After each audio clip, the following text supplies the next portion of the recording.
Welcome to the Science and Spirituality Podcast, where we dive deep into universal spiritual principles and ground them in modern science. My name is Chris Carden. And my name is Kevin Carden. And we are committed to simplifying the spiritual side of success for you with easy to understand scientific research so you could walk away with practical tools to create radical transformations in your life. Let's get started.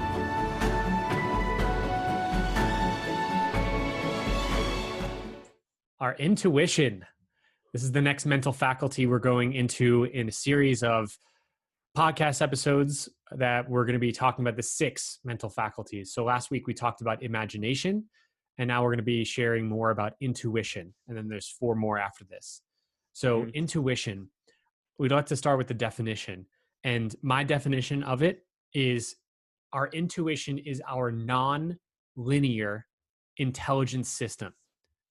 So it's intelligent, but not directly. It's not going to speak to us exactly like the next step, or some logical step or thing to say or place to go. It's going to be something that is out of the ordinary, seeming like it's kind of weird even sometimes, but there's a pull towards it. There's that nudge. And I know we've all felt this because Gandhi has said that the voice of truth, the voice of inspired insight, in other words, our intuition, it speaks to us every single day, and it's as loud as our willingness to listen. And so in this episode, we're going to dive into how do you listen, what does it sound like, and how could you use this to improve your life. But before we dive into that, Chris, you have another definition, the more technical definition. I want to hear it. I mean, I was just going to read. This is just straight from Wikipedia. Just go straight Google. Intuition is the ability to acquire knowledge without recourse to conscious reasoning. So it's almost like you're downloading, I'm using that word in quotes, information from an unknown source that you already don't have already. So, and I think that's really important. And the themes of these podcast episodes is discussing how you can use these mental faculties to move between the spiritual side of your nature and the human side of your nature. And the human side of your nature, that's limited knowledge. The spiritual side of your nature is infinite knowledge. It's stuff that you maybe don't know yet in your current experience, but you have access to it once you tap in. And so that's how intuition can help you move in between these two things if you're open to listening. And so I think that's a big thing, Kev, that you probably talk about with your clients a lot is listening, because I feel like a lot of us, when we think about our day-to-days, we might say, oh no, like intuition's never talking to me. But then when you actually maybe sit down in the morning and consciously decide that you're going to be more attentive to the stuff that's going on around you, and you're going to be more attentive to what's going on inside of you and how you feel, the intuition's actually talking to you a lot of times. It's in those subtle little, like you described it before, as those subtle little nudges. Yeah. Where you're like, oh crap, maybe there's something here. Yeah, exactly. And it comes from a source that is, it's not, like you said, consciously known, because it's not meant to be. The intuition speaks through a faculty or through our mind that doesn't come from reason, as the definition had stated. And I want to touch briefly before we dive into then how can someone listen, how to use this, how does it show up? But I want to just start with the base, because you mentioned that you were getting ideas or nudges or guidance from something that is beyond that are what we've known before. And the reason why this works, not only works, but that it is just truth, because it's the spiritual side of our nature that this comes from. Like you were sharing, it's how we download ideas from spirit into our human minds so that we can move forward. So think of this. There is not 7 billion there's not 7 billion minds in the world, 7+ billion minds. There's one mind, but then 7 billion brains that receive ideas from this one mind. You can call it universal mind, infinite intelligence. Some people call it God, source, spirit, the universe. There's so many different labels. It's this one power, one energy. So whatever your belief is about that, just consider, open up, consider that there is this one source of all ideas. And if you really think about it, all ideas have come from this one source, which is beyond our conscious mind and conscious understanding. And some examples of that are, basically any inventor, any person who has discovered something new. where did those ideas come from? Like, we didn't know them before as a species. No one knew them before. Hmm. Like, for example, Thomas Edison and the system of electricity, or the Wright brothers and the laws of aerodynamics. They're always there, but our mind did not perceive them until someone considered and just, opened up to these ideas and were inquiring. As you said, it's like sitting down, actually being intentional about listening from this higher guidance, and then you'll start to receive that and listen for that, and then, Yeah. it'll guide you along your way, but you have to be open to it. Yeah, and I think you mentioning the like that's how most inventors work. It's a perfect also just I guess marriage from our first mental faculty we talked about, which is imagination, right? So you imagine different things, and sometimes you're like, I don't even know how to bring that about, or I don't even know what that is. Yeah. But then as you keep thinking about it and you keep imagining it, and you make it like a purpose that you want to figure that thing out, then that starts to sink down into your subconscious, and then your subconscious mind starts to go to work at it. And then that's where like the intuition part comes in, where you start to you'll like your conscious mind won't think of something, but you'll all of a sudden just kind of know it because your Yeah. subconscious is like, oh, that's going to work, because the subconscious can make all these different connections that your conscious mind can't.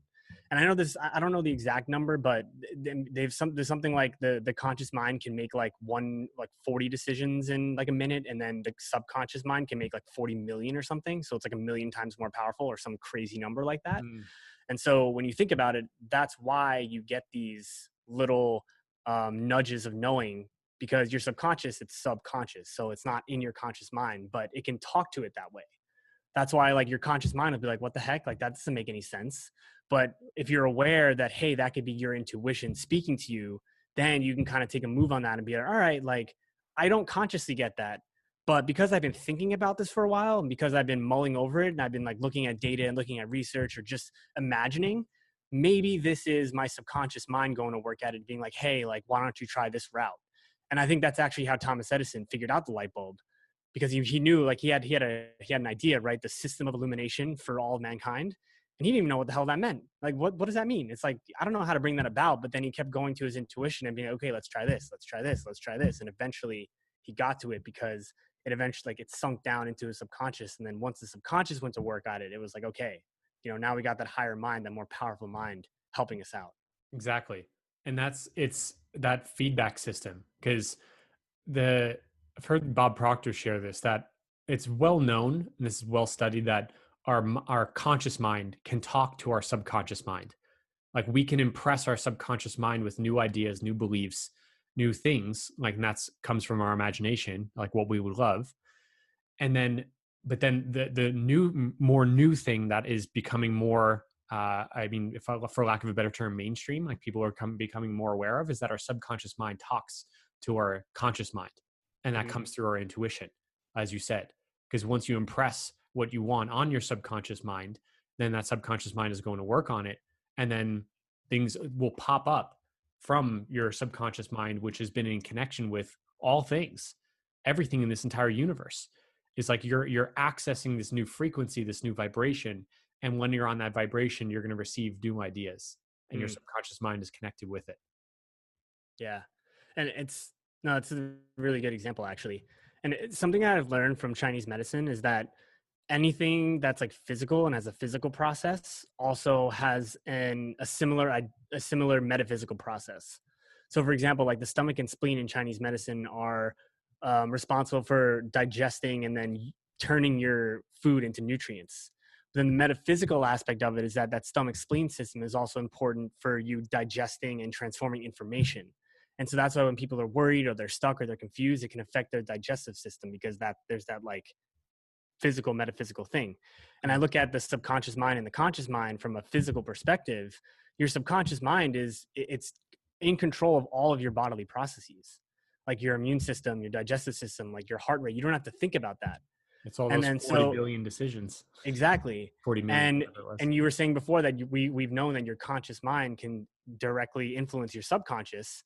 A simple example is breathing. When you're consciously like mindful and you're emptying your mind in your deep breathing, that's your conscious mind affecting your subconscious. Like your immune system improves, like your digestion improves. But then the same way, the other way that you were talking about how your subconscious can talk to your conscious, like the physical aspect of that is when you're sick or when you're not eating the right things, your immune system and your digestive system will talk to your mind, right? And you'll maybe like experience depression or experience anxiety. So there's that like physical, metaphysical thing that's there too that I think is like really important and also kind of cool because that's kind of the science of it. Yeah, Yeah, your subconscious can really come to your aid. exactly. Yeah. So let's dive into then how do we listen to our intuition? Because this is the most important part. Is like, this is really cool. Like, what we're talking about. It's good to understand how this all works, but then it's okay. Like, how could we use it? Mhm. So our intuition is very much like just a voice. I mean, it shows up much like a voice in our head, but it sometimes can feel like a nudge or just a flash of inspiration, a desire for something or to go somewhere or to say something. So it could show up in many different ways. And one way you can know your intuition from, say, other voices, because it can be so easy to get mixed up, is like, well, is this my intuition or am I just afraid of taking a step or am I just like avoiding something? Like, how do you tell the difference? So the number one way I'll give an example for how to know the difference is that your voice of intuition is calm, it's peaceful. It just speaks the truth. It just says what it is. It just states the facts. Like if your intuition, like you're heading out for the day and it looks like sunny skies, and but like you have a nudge to like, oh, take the umbrella. It's like, well, wait, but why? Like, why would I do that? Um, just follow it. Like it because it's just stating the facts. Like just take the umbrella. Like it's not arguing for why or just not fearful. There's no franticness with this decision or this thought, and so it just states things as is.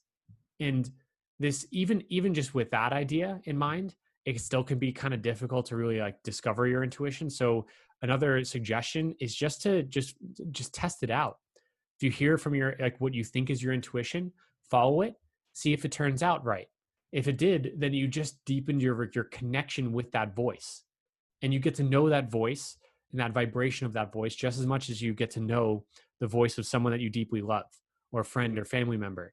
And so like just, if someone calls you on the phone, you actually know them and it's from uh, a number that you had no idea what it was and they just say hey and then say your first name, you're going to know that voice automatically because you've built that relationship with it.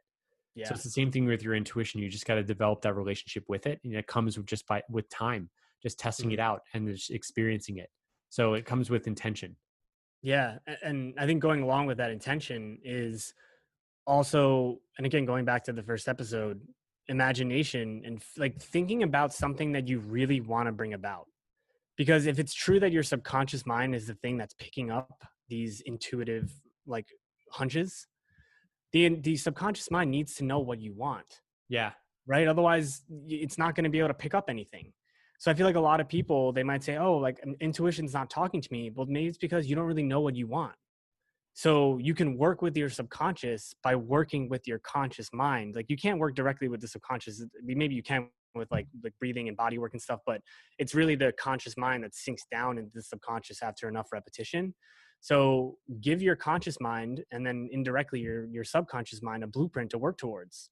Like if you don't really know what you want to do, your intuition's not going to speak to you. But if you're moving around and you're like, hey, like I want to do this and I want to do this, like Thomas Edison, I want to discover that system of illumination. His subconscious mind knew what to look for. yeah, Yeah. exactly. And a simple example I've had in my life, like very, very simple. It's not to like some major goal, but like this is how I developed my intuition one time. I decided to go what I now call a intuition walk. I just left the apartment that Chris and I were living in at one point in Flushing, Queens, and decided I want to find something beautiful. I want to find something that's just interesting to me. That's like, so there was an intention, there was a direction, there was some destination in mind, there was a goal. So I, gave that decree or that decision to my subconscious mind to work on. And so I just went on that walk and I started to follow signs and signals of just more life, just increasing life. So I first went down a street that was like the sun was shining on because I wanted to go towards the light. And then I felt guided to go down a street where there was a couple of children playing on the side of the street because I heard their laughter and it's just like there was more life. I wanted to go by that good energy. And then another street there was beautiful flowers, so I followed that. And so one after another, I found these different streets to turn down. And within our neighborhood, I never knew of this place. I found a beautiful crystal shop that I'd never seen before. And I love crystals. And so I walked in, there's thousands of crystals, all different kinds, shapes. And I met the owner. It's this really amazing shop, which is it was like 10 minutes from where we lived. And I had no idea because I wasn't looking for it before. But once I made the decision, it's like, I want to find something that I'm interested in. Boom. My intuition knew exactly where to take me. And it was through my subconscious. So it was just amazing. And then I think another big thing with that story that maybe like first of all, you were patient. Yeah. You trusted your inner voice, and I think you were also, correct me if I'm wrong, like you were afraid to be wrong. What? Like you were afraid to be, like you just followed, like you were, you didn't like think twice about it like too much. You didn't you didn't think like, oh, what if this is the wrong to be wrong? Exactly. Yeah. Okay. Yeah. I for a second I thought I heard like you were afraid to be wrong. No. Like, yeah. Like you went down that street and you were like, I'm just following this. Yeah. Like you didn't think about, oh, what if this is the wrong way? Like you just let it play out. Yeah. Cause the fear, the worry, that's a function of our conscious mind. Right. Just like thoughts popping up. It's like, oh my gosh, no. Like, yeah, not at all. I was completely at ease. Yeah. And I think too, just to, we're going to close out the episode soon, is just the more you do this, the easier it'll become. Yeah. The more you listen to your intuition, even if it's like you try it out and you're like, wow, that was completely wrong. Now you know what your intuition doesn't sound like. Yeah, exactly. Yeah. Yeah, you get to know what it's not like as well. So that's how we learn. Just every walk of everything in life. It's just you learn by getting it wrong. And then, of course, sometimes getting it right. Yeah. So anything else on that? Like, I think it's pretty straightforward, simple concept. I mean, we can go into many different things, but it applies, like, as I was talking about with how this was a simple example, but this applies to the greater things in life too. So if you have a purpose that you want to accomplish and fulfill, if you have a business you want to start, if you want a relationship you want to attract, if you want to get better in your health, set your intention and then be open to listening for guidance to move you in a direction that will answer that longing in your heart. So that's how, honestly, like I've attracted love relationships in my life, how I've met new friends, how I've served new clients, built my business, like all these different things. It's come through just honestly sparks of inspiration. Now there is something to be said about planning and logical steps, but as you're taking those steps, be open to guidance to turn a different way, to make a different decision. And you'd be surprised at what you can find and what you can hear when you're open to it and not having your blinders on to thinking, I have to do it my way and have to do it one specific way. So be open. We're taught that way as humans, to think logically and linearly like that. We're not brought up to think in that like quantum possibilities and that anything can happen. So for people listening, like it might be hard at the beginning because it's just the way that we're trained. It's the way that it's the way that we're taught to think, but it's not the only way. Yeah, exactly. But again, don't throw out the logical reasoning mind too. Like again, there's value in it, and don't limit yourself to it. Yeah. And that's the perfect marrying there of like science and spirituality, which is why we're talking about these mental faculties. Yeah. Never one or the other, but it's, you can use each one of them to bolster the other. Exactly. Yeah. Yeah. So with that said, if there's any questions you have on intuition, again, it's pretty straightforward, but it's sometimes difficult to talk about if there's not a specific situation we're talking about. That's why we gave some simple examples. But if you have any questions, feel free to always DM us on Instagram and we'd be happy to answer. So, yeah. Sweet. Yeah. And tune in next week for the next mental faculty we're talking about, which I believe is will. Yes. I mean, we might as well. Yeah. We're naming it now. We're going to do it. Yeah, we're doing it. All right. Talk to you on another episode. Peace.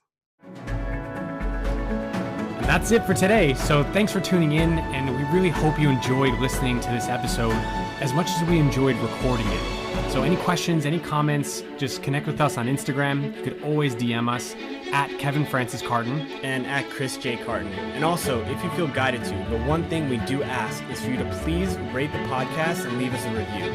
This way we can reach more people and impact more lives with this amazing information. With that, we'll see you on the next episode.